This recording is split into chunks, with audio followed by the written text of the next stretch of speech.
Sup mga idol? Ayan, natapos na namin kisamihan ang 3 kwarto.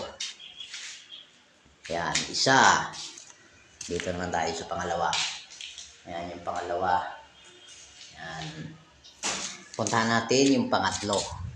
Ayan, nakabit na rin yung pinto ng CR. Ayan, ito yung pangatlo.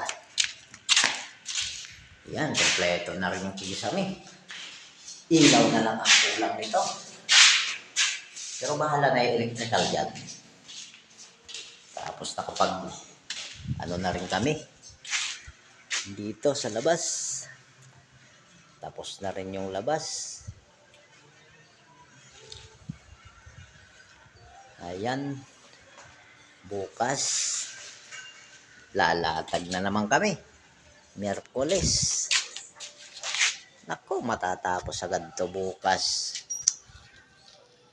Sa maghapon, ilang peraso lang yan.